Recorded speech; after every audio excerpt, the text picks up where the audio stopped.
Hey, football fans, welcome back to another episode of Lions Latest, the show where we gather around and talk about the greatest team in the NFL, the Detroit Lions. I'm your host, Bryan Hanes, and we have some trades and some updates on roster cuts to talk about today, so let's jump straight into the video. And also, I want to state that last video, yes, I did accidentally say Broderick Martin was from NC State. I got him mixed up with Lee McNeil. I do know he's from Western Kentucky. That's on me. Thank you guys for letting me know. Let's start off with the beginning of the end right now for cuts. The Lions have just waived Anthony Pittman from the roster, the linebacker.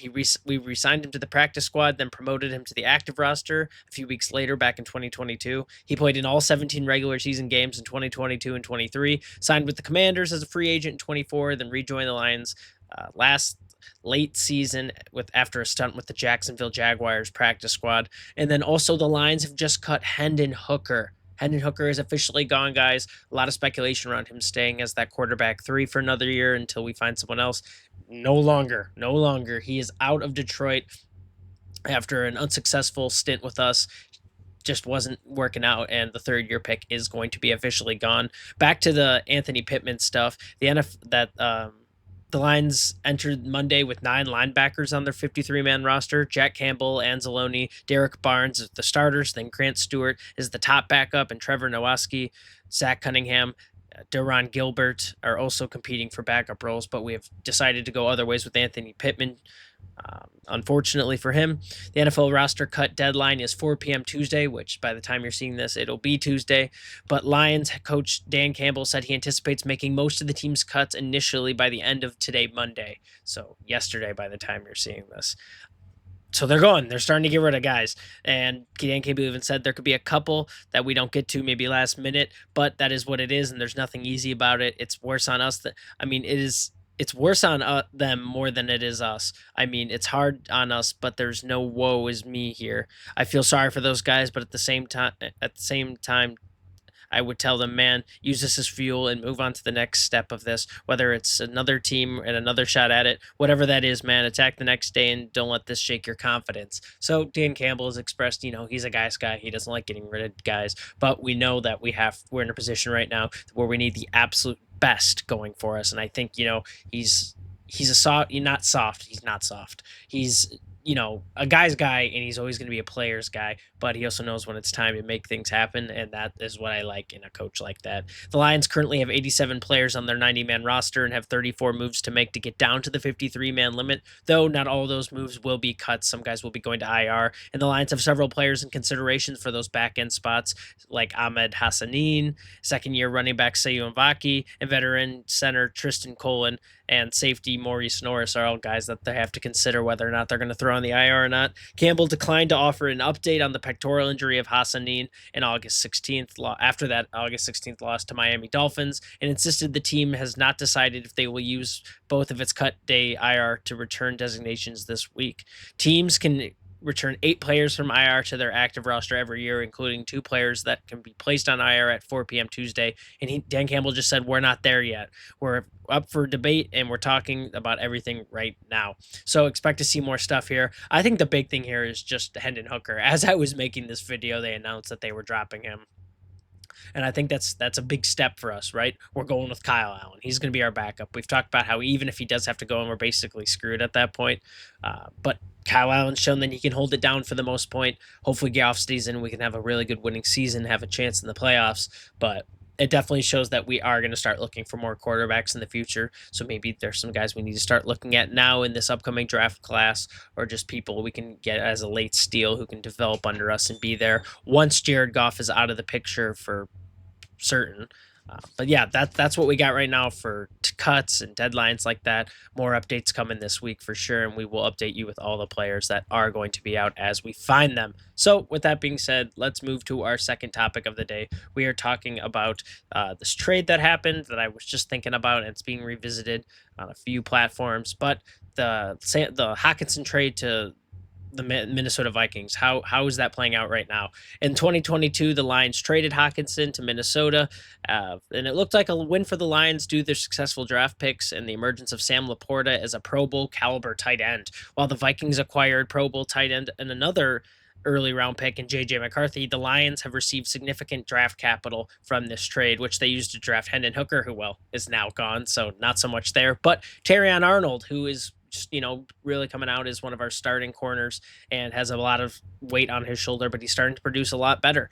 The secured a highly productive player in Sam Laporta, who, let's just be honest, filled Hawkinson's role very effectively. So really, who won this trade? Well, Hawks last season with the Lions, he recorded 26 receptions for 395 yards, 15.2 yards a catch on average, and 3 touchdowns. His first year with the Vikings, he had 60 receptions for 519 yards. He averaged 8.7 yards a catch and had 3 touchdowns. And then last year, after dealing with some injury stuff, he recorded 41 receptions for 455 yards and no touchdowns. So was it Hawks year? I don't know. Was it a good trade? Overall, I think so. The year before that, he had 5 touchdowns.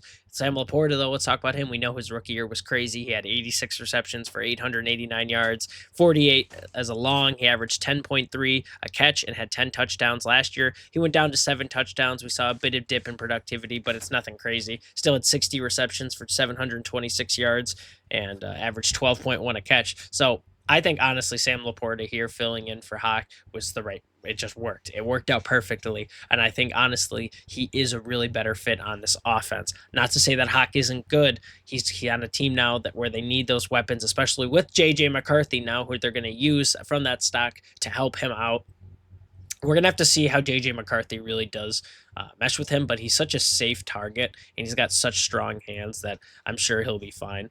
Honestly, this trade back and forth, since Hendon Hooker's now out and he didn't really do much, I think this was in a pretty even trade for the most part. Both teams got a good tight end out of it. Both teams got secondary players that they need. For us, it was a corner. For them, it's another quarterback to go in and end up doing stuff, and that's what they're doing now, and that's what we've been doing since last year with a Terrion Arnold. Sorry, I blanked for a second, but I think honestly this trade was a bit even. I will say for now the Lions do have the edge from Sam Laporta's crazy 2 years. He's just, as long as he continues to produce like that or even get better, then we're going to see that this trade was in favor of the Lions. But just because Terrion Arnold had so much action his rookie year, I'm going to say it was Terrion Arnold who's really given us the edge on this trade. But we're just going to have to see what JJ McCarthy does. Maybe it'll end up being even, or maybe the Vikings will even get a touch on this. Let me know what you guys think. Who ended up winning this trade now that we have seen kind of how it's developed and what pieces have gone where and what they've done with it. Let me know what you guys think about this one. I do think, however, that the Lions won this trade for now. And now we're going to our third topic where we're talking about a possible trade rumor that could help us with the cuts we talked about earlier. So we did mention in our last video that the Lions don't really like to hang on to too many receivers. So this trade could potentially help us out with that. There's a potential trade right now about sending wide receiver Tim Patrick to the Buffalo Bills for a draft pick or a potential player. A recent Bleacher Report suggests that veteran receiver Tim Patrick goes to the Buffalo Bills for a 2026 7th-round pick, which would help Detroit with this whole log in the road of having too many receivers right now. I think, honestly, we could get a 5th or a 6th or even a 5th-round pick out of this.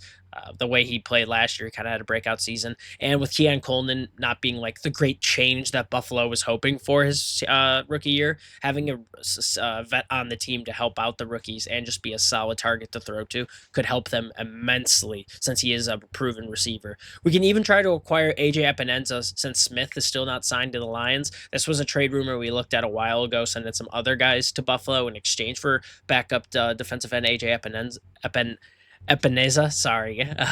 But now that I'm thinking about it, we could even try to get just a snag out of him, getting rid of a receiver that helps us with cuts, and we get a defensive end for depth, which we could always use right now, especially with Darius Smith still not being on the team. I think, honestly, that could be a good trade, and we could work things out. We could do a little bit of both. Maybe we could even try to get a 7th and then AJ Epinesa for Tim Patrick and maybe another pick or something like that. I'm not too sure, but I do think this could definitely be a solid pick. In the regular season last year, Tim Patrick had 33 receptions with 44 targets, 394 yards, 11.9 yards on average per catch, 3 touchdowns, and a long of 42 yards. So he had a solid year for just kind of coming in mid-season, late season, and just doing his thing, coming off of a big injury in Denver. Honestly, he had a really good season. He's showing that even at his age and with those injuries he dealt with, he is still going to be a productive member of any passing offense.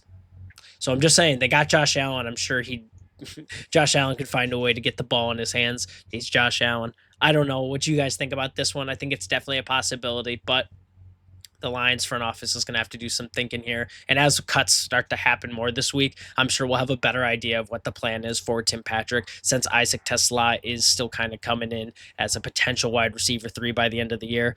I think that the right move has to be made, though, because if not, this could come back to bite the Lions, not having enough receivers in that depth. If something were to happen to one of our starters, that could be bad for us, obviously.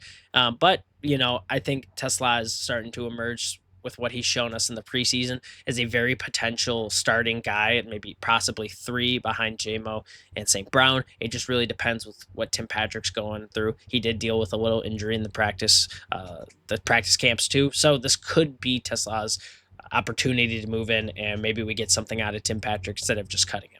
That's what I think there. He is 31. It could be time to maybe send him somewhere else since he has this kind of value now from last year. Let me know what you guys think. I'm very interested to see what you guys think about this one. Should we just go for draft picks, or could we possibly get a player out of him even at his age? Let me know what you guys think. I'm very curious about this one. I thought this was a cool little rumor. And finally, we're going to talk about some injury updates from this week. So first of all, defensive end Josh Paschal is out, and this is another part of why I think AJ Epineza would be good, because we just found out Josh Paschal's going to be out longer than we expected. An unspecified injury, offseason injury, could require clean-out surgery. Head coach Dan Campbell said Thursday that Paschal's undisclosed injury, quote-unquote, could be a little later than we hoped, end quote. After Paschal was previously aiming to return in early September, it looks like it could be late fall at this point. Not Graham Glasgow, sorry. So that's another big thing, right? We're losing another defensive end here. It's time to either sign Smith or get a trade going for his backup guy, because at this point, Marcus Davenport goes down. I don't know what the deal is going to be. Hassanin's still out. I don't know if they're going to end up putting him on IR, if we're going to end up getting rid of him.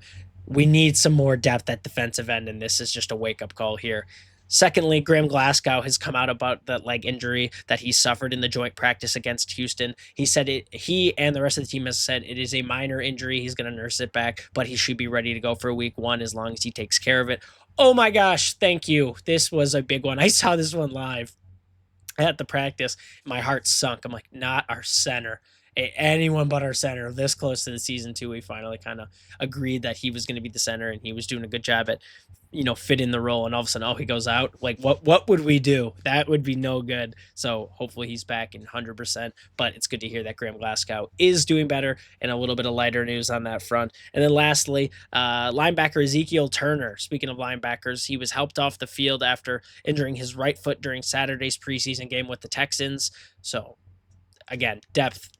Another linebacker out, and we just cut one from the squad. So there are guys still attempting to get those positions for backups, but it just worries me, guys. He's not necessarily a key player like that suggests, but it does worry me that we're losing guys still this close, and the depth is looking.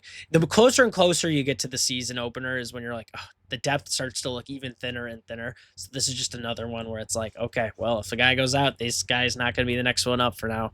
But that's what we got there. Hopefully Josh Paschal gets back and is ready, because like we said, we need him, and we need everyone we can get on that end. And Graham Glasgow being back and being good means I can take a little bit of a deep breath and watch my offense with a smile this year for the most part. But that's all the time we have for today. Thank you guys so much for watching this episode of Lions Latest. If you made it to this point in the video, tell me what you think about the Tim Patrick trade. What would you want out of him? What do you think we could even get out of him, and what would benefit us the most? And then next, what do you guys think about the cuts going on right now? Who do you think's next? Who's a guy you think might be a surprise to everyone that gets cut? And where do you think who's going to get saved and have another chance to prove themselves on this team? Thank you guys so much for watching. Like, comment, subscribe, hit the bell so you never miss a single video. I will see you guys in the next one. Enjoy the rest of your day.